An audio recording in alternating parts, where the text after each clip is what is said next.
There was a medical engineering research program, and I had a part-time job there. The program was looking at how technology can be used to help people with disabilities. And in the end, the part-time job is really what created my future.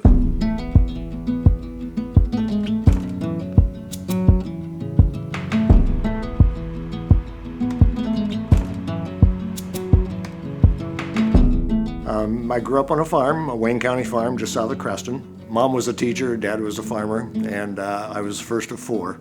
So it was a happy thing for me to be able to go to college and to pursue an engineering degree.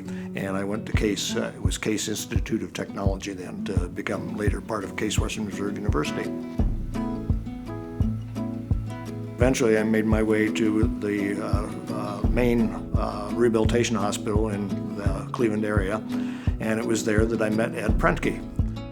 Well, Barry's a visionary, and he's an overachieving engineer in that, A, he makes contact, and most of the time his shoes match. But he was convinced that this could help people live meaningfully better lives. His career had started working with disabled vets from the Vietnam War, and he soon realized that there were a number of people who could not verbally communicate at all, and there was nothing to be done for them.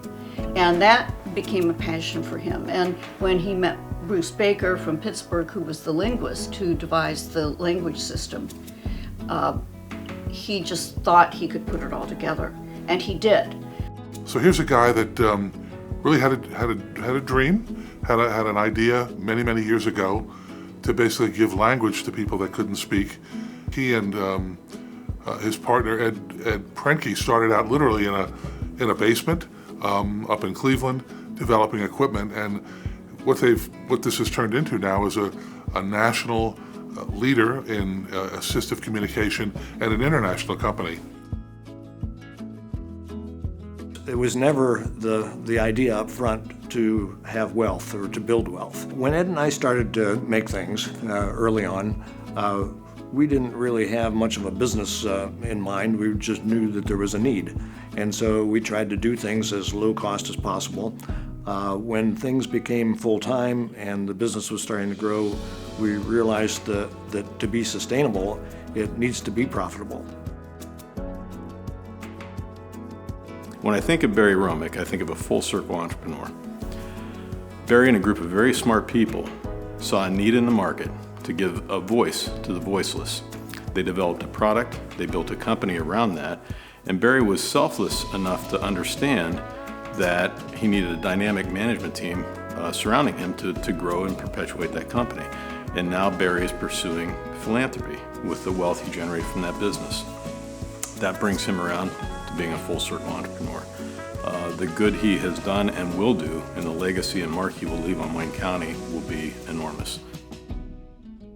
In general, what we're doing is managing these funds now to certainly meet the requirements of the IRS in terms of charitable giving, but also to grow the funds, and most of it's going right back into the community here. So some of the values relate to justice and harmony in the community, STEAM education in the public schools, certainly because the wealth came from this, assisting people with disabilities, or organizations that are supporting people with disabilities, and the general needs of the community, mostly disadvantaged individuals. We can't give money to individuals, but we can give money to organizations that help individuals.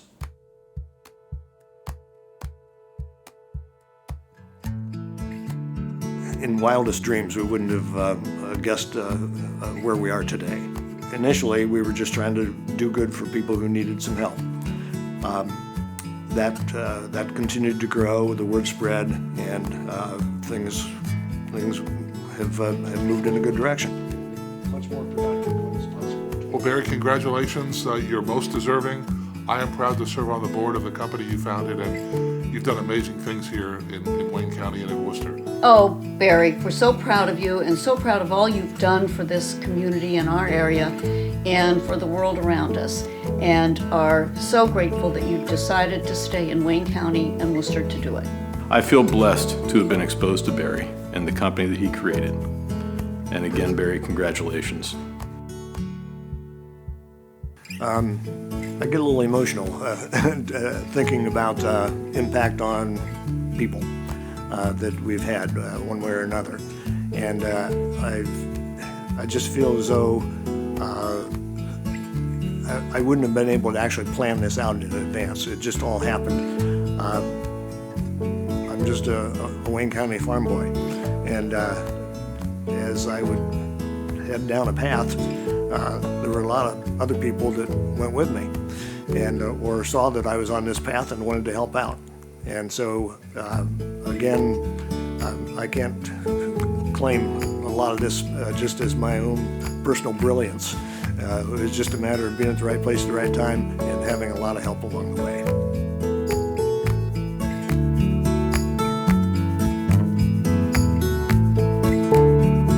Congratulations, Barry Romich.